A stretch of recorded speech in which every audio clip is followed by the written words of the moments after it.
E maneira sto papel de tópico aqui é importante para señalar que a maioria organização e instituto de cuido na Aruba a paraqueto de viernes para dedicar atenção especial no tema aqui. Não somente pacientes, sino carnan conheci a unina e dia que para mostrar a importância e urgência para nós todos halafamara e prevenir diabetes.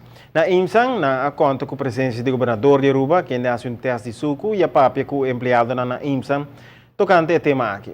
Junto com o Ministro de Saúde, a confirmar o compromisso sério para seguir trabalhando para a prevenção, que sem dúvida ajuda a melhorar a qualidade de vida de nossos cidadãos. Nós temos planeado ainda, claro, que nós também é centro de terapia para tur e maleza crônico que não pode passar de para outro, de non-communicable diseases.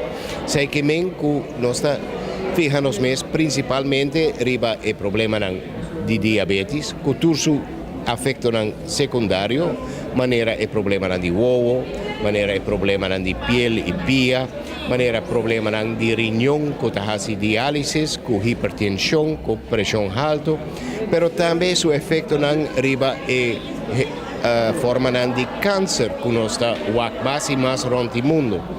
Nos programa está para virar o centro de tratamento com radioterapia para Aruba e nós espera que nós vai por lograr começando outra área para pôr esse riba pia, então logra de virar o centro de tratamento de oncologia não somente para Aruba, pero para Hopi, outra isla do Caribe.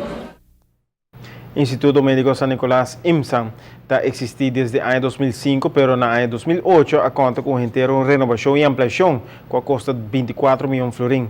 Nada atender como 60 mil pacientes por ano, especialmente em seu departamento de saúde e help, que está abre 24 horas por dia e está conta com personal atento de internista especializado, 5 portards e 2 nurses.